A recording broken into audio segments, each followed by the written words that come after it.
Karthigai Deepam serial நேர்களுக்கு வணக்கம். நம்மளோட கார்த்திகை தீபம் சீரியலில் ஒரு சூப்பரான எபிசோட் வந்துருக்கே சொல்லலாம். மிஸ் பண்ணாமல் ஃபுல் வீடியோ கேளுங்க. வீடியோக்குள்ளே போகிறதுக்கு முன்னாடி நம்ம சேனலை லைக் அண்ட் சப்ஸ்கிரைப் பண்ணி சப்போர்ட் பண்ணுங்கள். இப்போ பார்த்தீங்கன்னா கார்த்தி ரொம்பவே சந்தோஷமாக இருக்கார். ஏன்னா ரேவதி கூட ஒரு டிரைவ் ரொம்ப நாளாக ஆச்சு போய், அதனால் சந்தோஷமாக இருக்கார் அப்படின்னு சொல்லிட்டு நம்மளோட இளையராஜா உள்ளே கார்த்தி ரொம்பவே ஹாப்பியாக இருக்கட்டும் அப்படின்னு சொல்லிட்டு வழியில் பார்த்திங்கன்னா இளையராஜா டிரைவ் பண்ணும்போது நம்ம கார்த்தி பார்க்குறாங்க. வணக்கம் பாஸ் அப்படின்னு சொல்லும்போது வணக்கம் அப்படின்னு சொல்கிறாங்க. அந்த சினாரி பார்த்திங்கன்னா ரேவதியும் ரொம்ப சந்தோஷமாக இருக்காங்க, கார்த்தியும் ரொம்ப சந்தோஷமாக டிரைவ் பண்ணிகிட்ருக்காரு. ஏன்னா ரேவதியை கூட்டிகிட்டு டிரைவ் பண்ணி ரொம்ப நாள் ஆச்சு அப்படின்னு சொல்லிட்டு மனசுக்குள்ளே கார்த்திக்கு ரொம்ப சந்தோஷம்.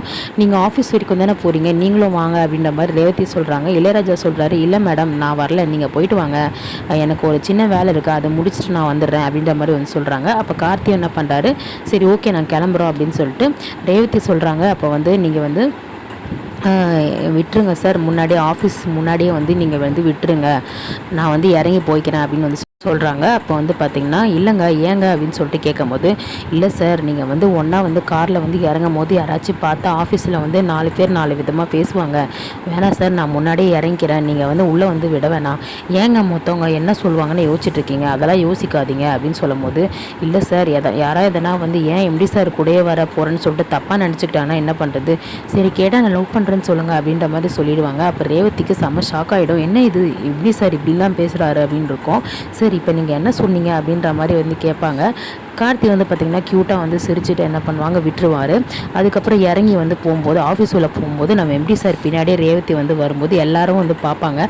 பார்த்துட்டு நம்மளோட பிரியாவோட ஃப்ரெண்டு ஆஃபீஸில் இருக்க எல்லாருமே வெறுப்பாக இருப்பாங்க. பிரியா முக்கியமாக சொல்லவே தேவையில்லை, ரேவதி எம்டி சார் கூட வரா அப்படின்னு சொல்லிட்டு வெறுப்பாக இருப்பாங்க. இப்போ பார்த்திங்கன்னா மெயினான ட்விஸ்ட் என்னன்னு சொல்லிட்டு கேட்டிங்கன்னா, இளையராஜா நம்மளோட சாமுண்டீஸ்வரியும் அதுக்கப்புறம் சந்திரகலா இவங்க 2 பேரும் கோயில்கிட்ட இருக்கிறத பார்த்துருவார். பார்த்து பார்த்திங்கன்னா எப்படியாச்சும் கார்த்திகிட்ட சொல்லணும்னு சொல்லிட்டு நினைப்பார். ஆனால் ஏதோ ஒரு திட்டம் போடுறாங்கன்னு தெரியும், எதுக்கு இவ்வளோ முழம் பூ வாங்குறாங்க, மாலை வாங்குறாங்க அப்படின்னு சொல்லிட்டு பார்க்கும்போது கரெக்டாக ஒளிஞ்சிருந்து பார்த்திங்கன்னா மாலை வாங்கும்போது பார்த்துருவாங்க. பார்த்துட்டு பார்த்திங்கன்னா இளையராஜா ஒளிஞ்சிருந்து பார்த்துட்டு இருப்பாங்க. அந்த மாலையில் பார்த்திங்கன்னா யாருக்கும் தெரியாமல் தாலியை உள்ளே பார்த்திங்கன்னா கட்டி விடுவாங்க. இந்த மாலையே போதும் அப்படின்னு சொல்லிட்டு அந்த மாலைக்குள்ளே தாலியை வச்சுருக்கதை இளையராஜா பார்த்துருவார். பார்த்துட்டு உடனே கார்த்திக் ஃபோன் அடிப்பார். ஃபோன் அடிச்சுட்டு ரேவதி பர்மிஷன் கேட்டு கிளம்புறாங்க. கிளம்புனதுக்கப்புறம் பார்த்திங்கன்னா ரேவதி கிட்ட சொல்லுவாங்க, இந்த மாதிரி